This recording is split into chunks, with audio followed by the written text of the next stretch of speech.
Hello बच्चों, कैसे हो आप।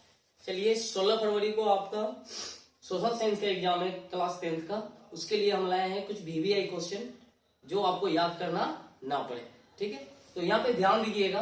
तो हम शुरू करते हैं पहले भारत में राष्ट्रवाद, है ना, ये हिस्ट्री का है। ठीक है, तो भारत में राष्ट्रवाद का सबसे बड़ा सूत्रधार महात्मा गांधी को माना जाता है। महात्मा गांधी जो 1893 में साउथ अफ्रीका गए थे, चमड़ी के रंग की वजह से उन्हें काफी परेशानियां झेलनी पड़ी थी।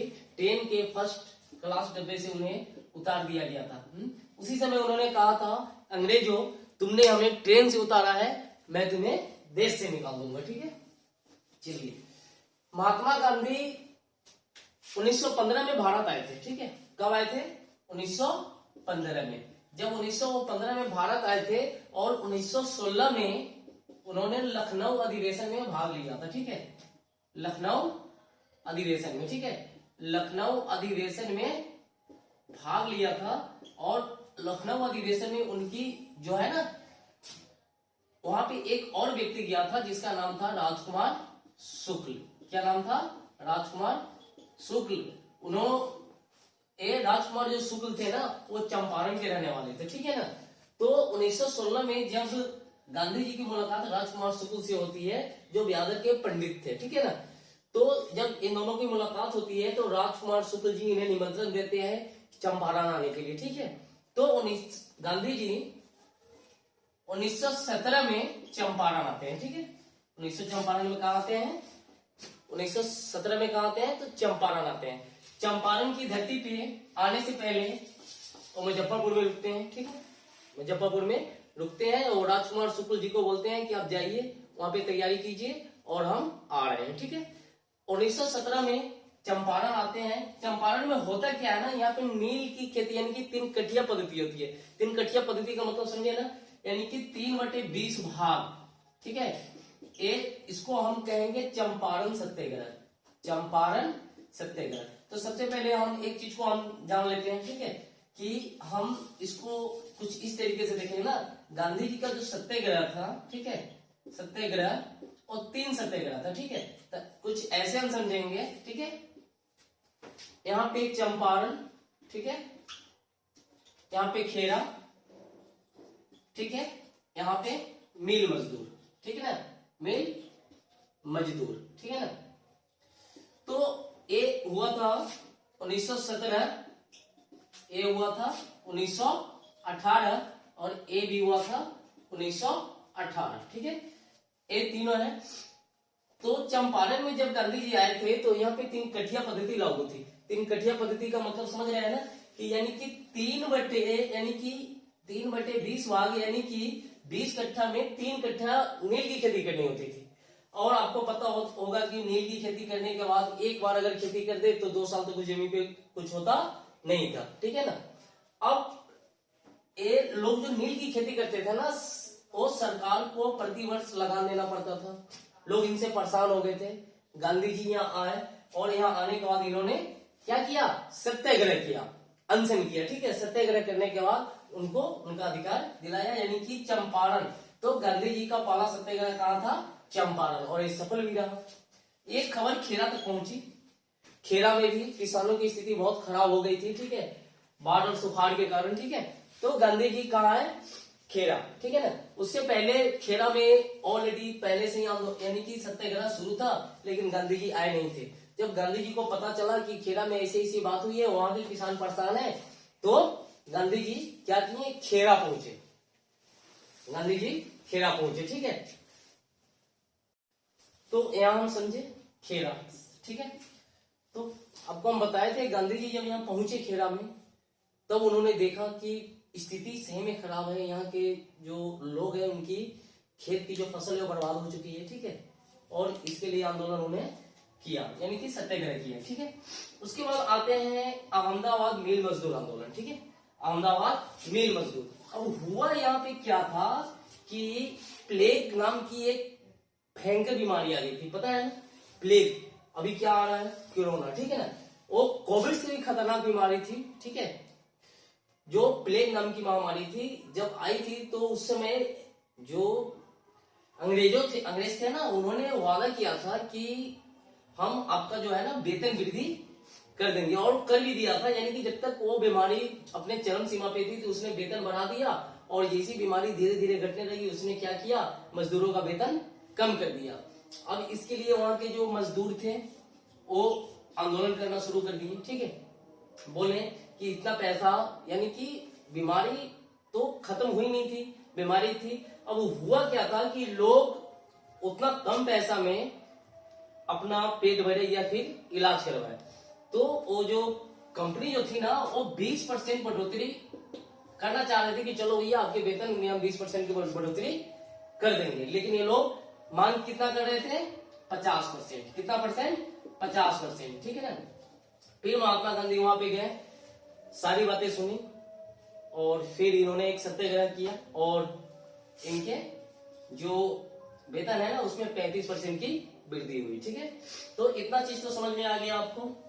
चंपारण सत्याग्रह 1917, खेरा 1918, मिल मजदूर 1918। ठीक है, चलिए अब अगला हम देखते हैं कि उसके बाद अंग्रेजों ने क्या किया ना, 1918 के बाद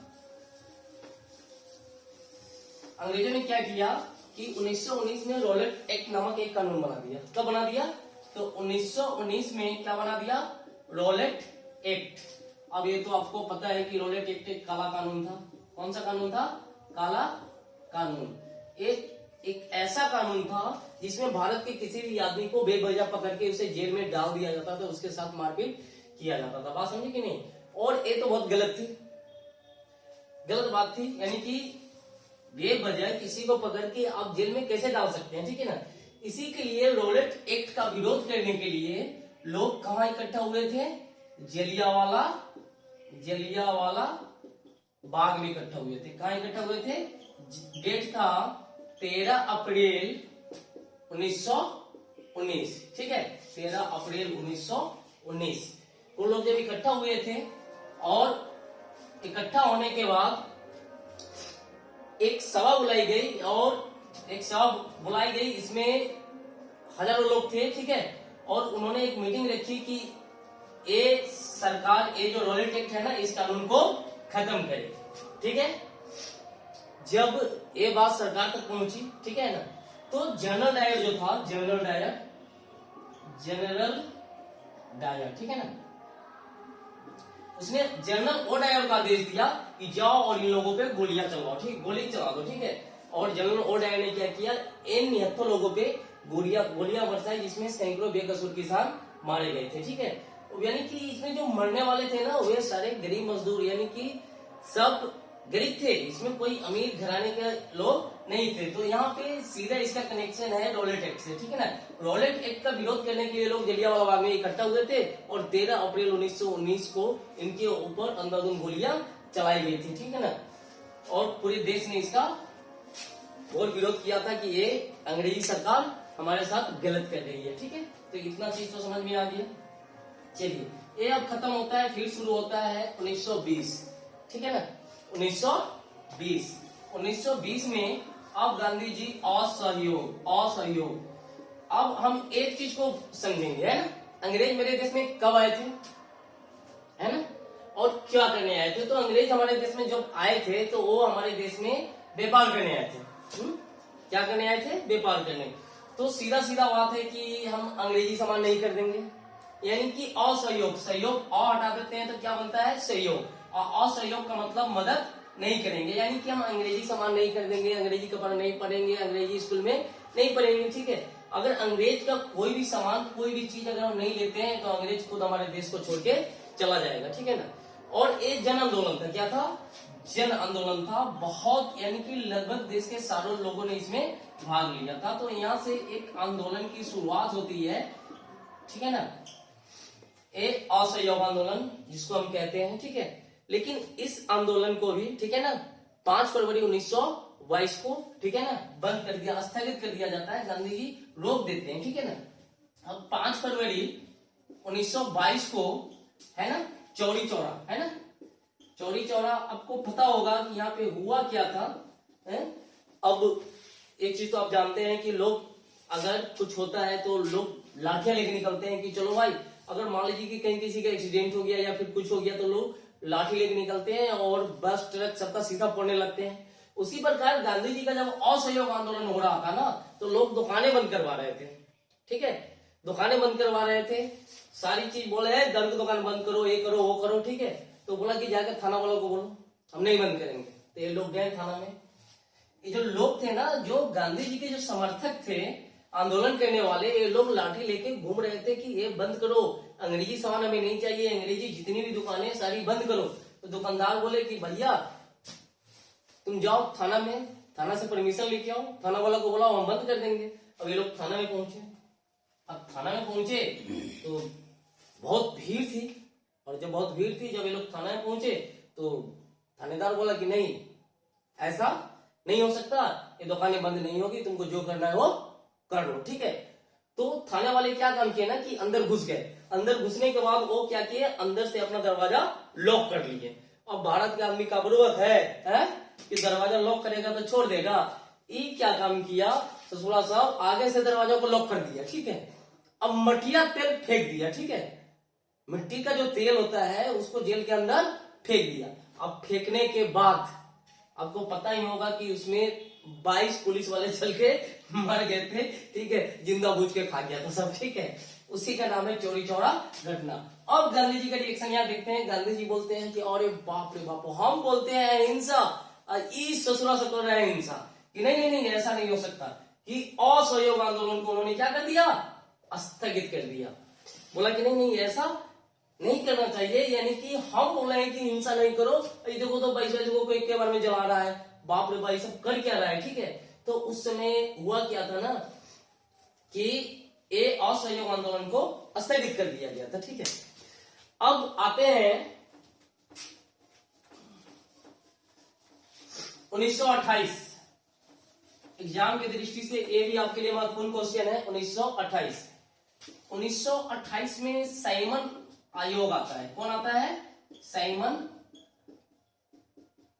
आयोग भारत आता है, ठीक है ना, जिसमें कितने मेंबर होते हैं, 7 को सदस्य होता है, इसमें एक भी भारतीय नहीं होता है ना।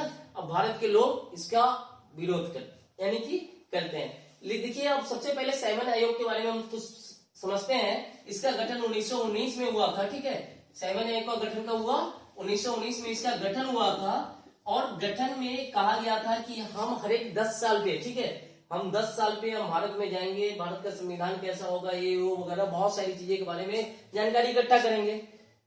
लेकिन हुआ क्या कि इसमें ये सबसे पहले ये 1 साल पहले ही चला है, 1928 में आ गया। और 1928 में जो आया तो इसमें एक भी भारतीय नहीं था। अब सीधा बात है ना कि अब कहावत है ना कि दूध को फूक फूक के पीना चाहिए। तो पहले ही अंग्रेजों ने, एक गोरे लोगों ने हमें गुलाम बना लिया था, अब फिर 7 को गोरखा आ गया। अब भारत के लोगों को होने लगा सर कि ससुरा फिर कुछ गड़बड़ करके जाएगा, ठीक है। तो इन्होंने इसका विरोध किया।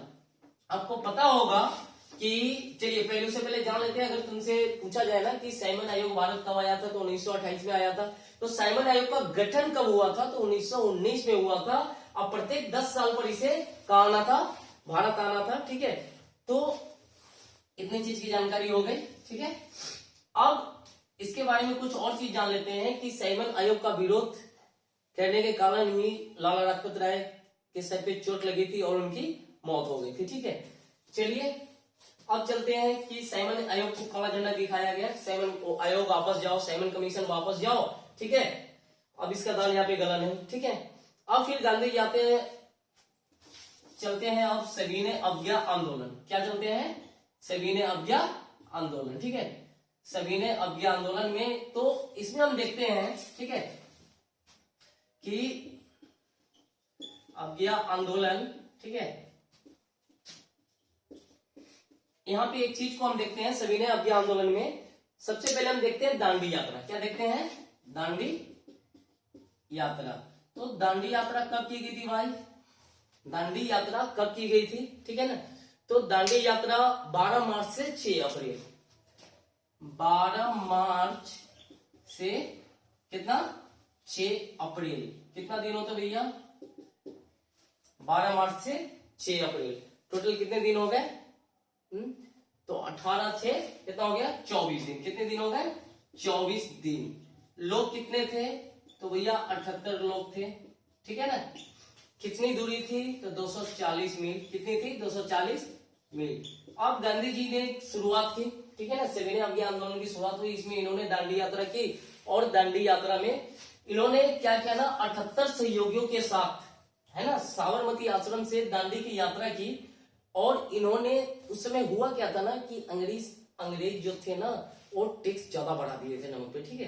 टैक्स बढ़ा, बताओ कि हमारे देश में जो चीज फ्री में मिलनी चाहिए उसका टैक्स बढ़ा के वो इतना दाम बढ़ा दिया था कि यहाँ के लोग परेशान थे।